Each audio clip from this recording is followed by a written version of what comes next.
Türkistan Cumhuriyeti Sürgün Hükümeti Sözcüsü Büyük Türkistan Derneği Başkanı Sayın Yusuf Yusufoğlu'na söz veriyoruz. Buyurun başkan.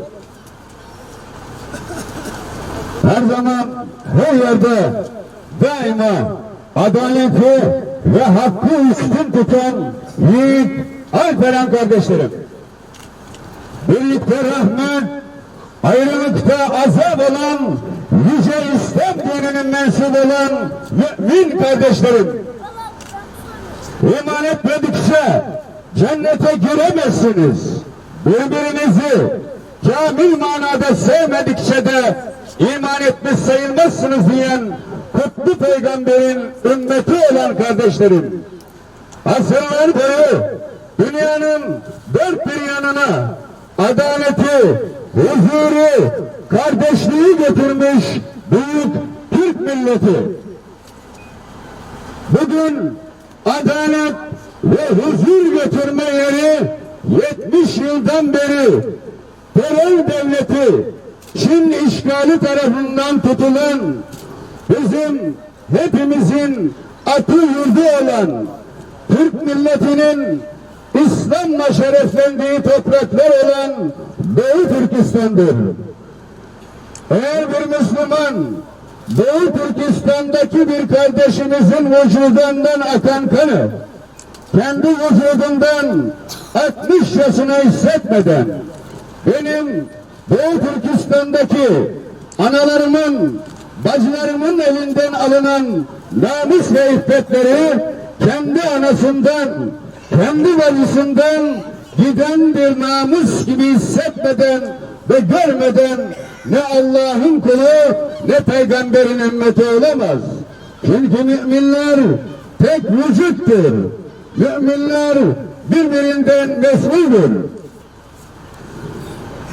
Çin zalimleri 70 yıldan beri Doğu Türkistan'da emsali görülmemiş bir şekilde zulümle bugüne kadar 20 milyona yakın insanımızı hunharca katlettiler. Maalesef ki İslam dünyası bugüne kadar gaflet uykusu içerisinde oldu.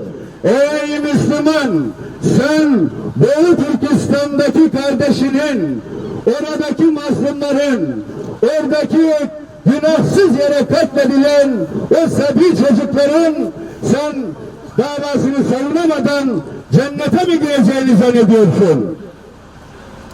Ey Müslüman, uyanık ol. Doğu Türkistan'da yanan ateş zannetme ki gün gelecek seni de yakmayacak. Bugün seyirci kaldıklarında yarın sen mutlaka imtihan olunabilirsin, bunu unutma.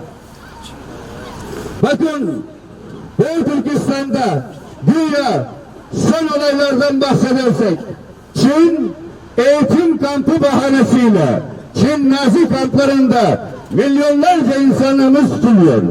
Ben buradan Alperen kardeşlerime, yüce Türk milletine ve Müslümanlara sesleniyorum.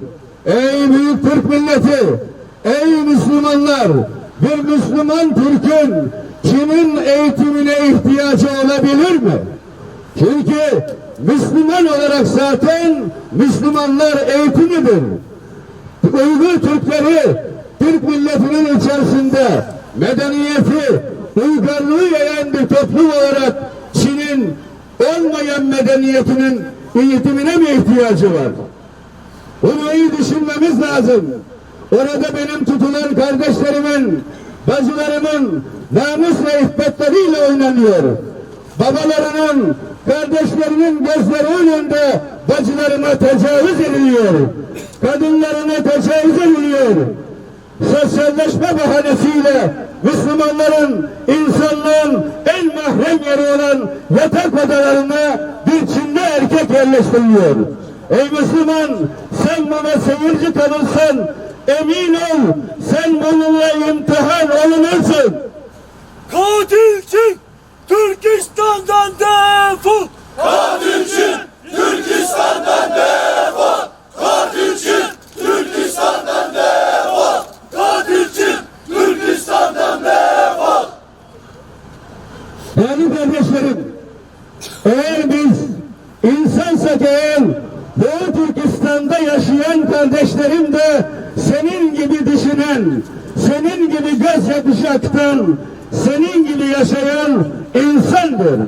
Ey Arap kardeşlerim, sessiz kalan Müslüman kardeşlerim, eğer sizler ümmetül Arap diyorsanız size cennetin yolu kapalıdır. Eğer sizler ümmeti Resulullah derseniz size cennetin yolu açıktır. Sessiz kalamazsın. Bugüne kadar mazlum Doğu Türkistanlar ve Türk İslam dünyası dünyanın neresinde bir zulüm varsa o zulmün karşısında dimdik durmuşlardır.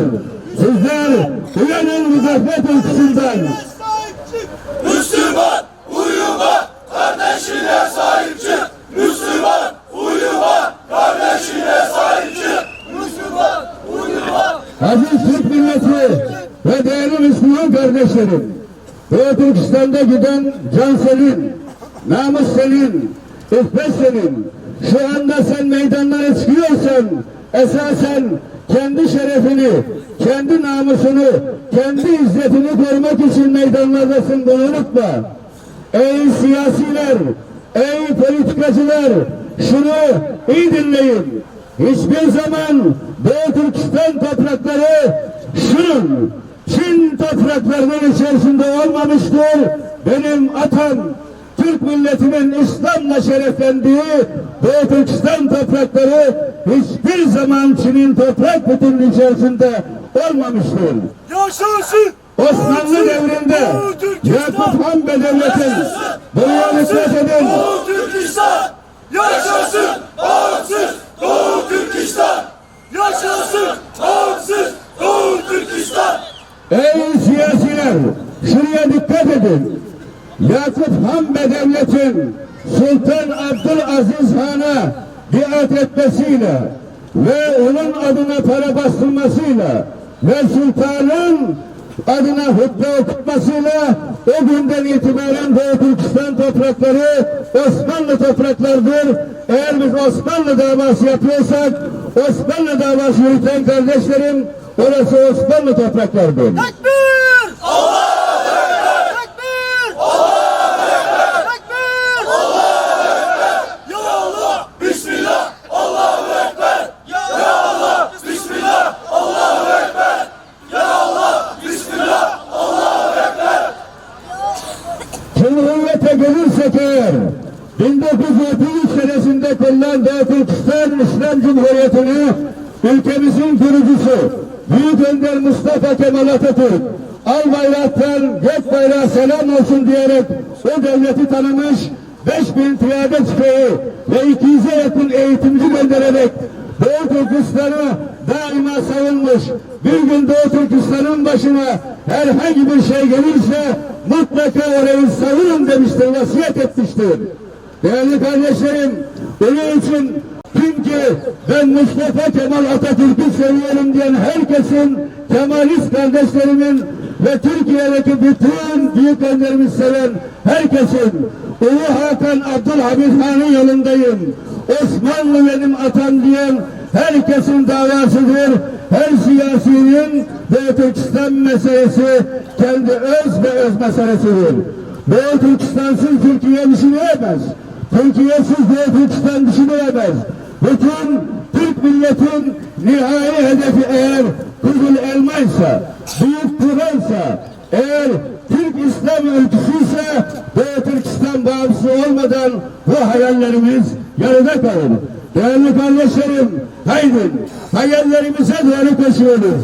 Allah'ın izniyle bu hayallerimiz gerçek olacak. Ey değerli kardeşlerim, bizler bir olduğumuz zaman, kardeş olduğumuz zaman nice medeniyetleri yıkıp nice medeniyetler kuran büyük Türk topluluğuyuz. Ben sözü fazla uzatmadan şunu söylemek istiyorum. Bakın şu anda Müslümanların yaşadığı bütün toprakların yer altından petrol, üstlenilen her türlü nimetler yetişiyor. Oysa bakıyoruz, nerede Müslüman varsa o coğrafyada, Müslümanların başlarından bomba, vücutlarından kan eksik olmuyorsa iyi düşünelim. Çünkü Cenab-ı Allah bize ne diyor? birlikte rahmet veriyor, biz ayrı duruyoruz. Onun için Cenab-ı Allah'ın azabını üstümüze çekiyoruz. Ne zaman biz bir olursak, bu Müslüman topraklarında kan akmayacak, adalet ve huzur gelecek. Peygamberimiz sallallahu aleyhi ve sellem bize neyi emrediyor? Ey müminler, birbirinizi sevin, kucaklayın, gönül dünyanızla birleşin, bir olun, kardeş olun ki Rabbinizin rızasını kazanın ve dimdik ayakta kalın dediği için biz hem Allah'ın hem Peygamberin bize olan emrini yerine getiremediğimiz için Müslüman dünyası bu acıyı çekiyoruz. Bugün Doğu Türkistan'da zulüm var ve eğer bunu durdurmazsak bu zulüm bize zulmedenler, bizim düşmanlarımız daha da cesaretlenecek ve başka topraklara saldırmaya başlayacak. Sözümü bitiriyorum, şununla bitiriyoruz.